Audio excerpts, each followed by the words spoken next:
ओम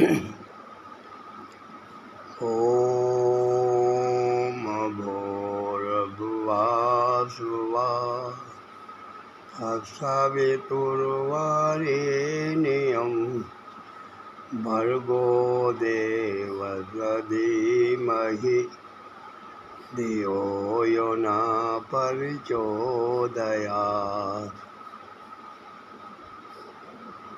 आदरणीय व सम्माननीय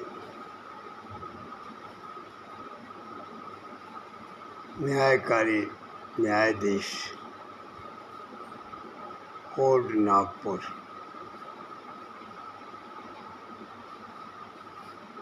आदरणीय सम्माननीय दयालु वकील साहब उत्तर राव जी,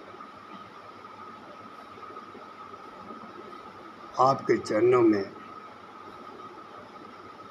एक दुखित, नेत्रहीन, वयोवृद्ध ज्येष्ठ नागरिक,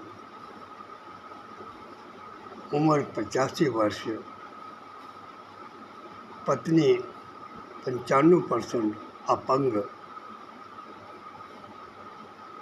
आपसे एक नम्र प्रार्थना विनती करते हुए फरियाद करता हूँ। मुझे न्यायप्रिय कर्म पर पूरा भरोसा है, लेकिन मेरी फरियाद ये है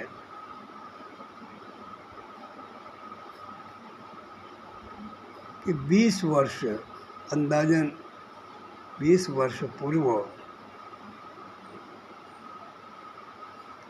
महाराष्ट्र शासन ने मेरी जीवन निवार का पटवारी हल्का नंबर 10 वखजी पिपरगांव मेन रोड पर जमीन को अधिग्रहण कर लिया। अधिग्रहण करके उसमें तालाब बनाने की योजना अख्तियार की, परंतु हमारी जीवन निवारिका के साधन छीनने पर भी हमें उचित ढंग का मुआवजा प्राप्त नहीं हो पाया। हम न्याय प्राप्ति के वास्ते दर बदर भटकने के पश्चात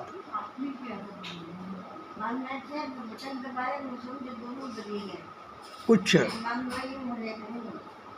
भ्रष्टाचारियों के वृत्तियों को हम अख्तियार न करते हुए या उनकी इच्छाओं की पूर्ति न करते हुए हमें न्याय से कुछ वंचित रखा गया।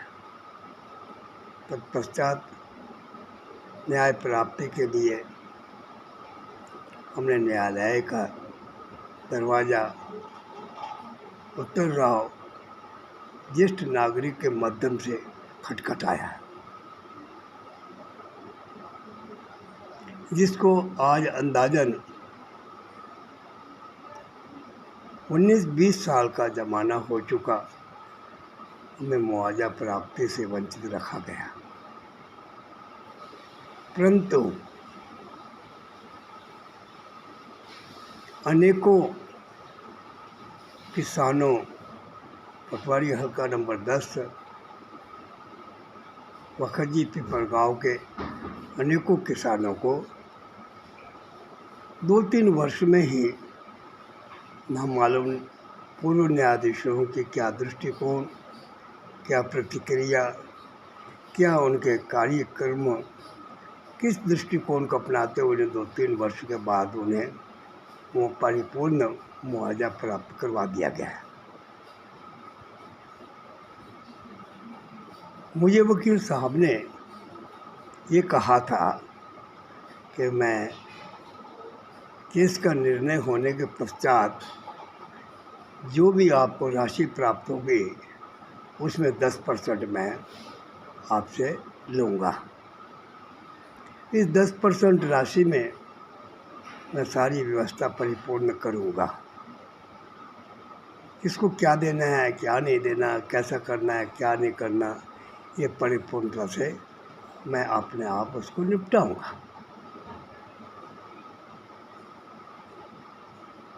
इसी दृष्टिकोण को अपनाते हुए आज 20 साल का ज़माना हो चुका है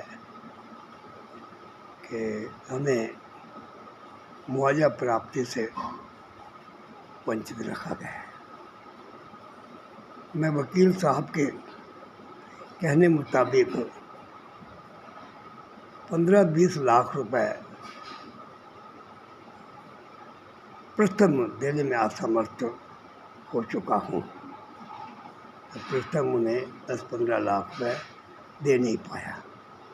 अनेकों किसानों ने, किसी ने 10 लाख, किसी ने 15 लाख, किसी ने 20 लाख देकर अपने मुकदमों की परिपूर्ण योग्य मुआवजा के रूप में प्राप्त कर लिया है। अब मैं गरीब और निर्धन किसान होने के नाते मेरे पास इतनी समर्थता न होने से मैं आज 20 साल से न्याय प्राप्ति के लिए वंचित हूँ।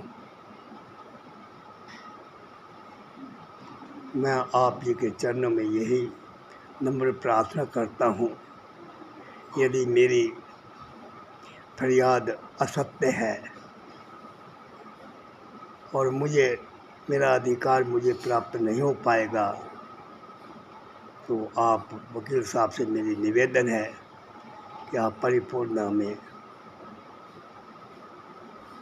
न्यायाधीश के आदेश के अनुसार ही हमें दस्तावेज प्राप्त कराया जाए। हम अपनी फरियाद को हाई कोर्ट में, सुप्रीम कोर्ट में दायर करने के लिए हम अपने आप को समर्थ बनाने में, किसी तरीके योग्य बनाने में हम कामयाब हो पाएंगे। वकील साहब जी,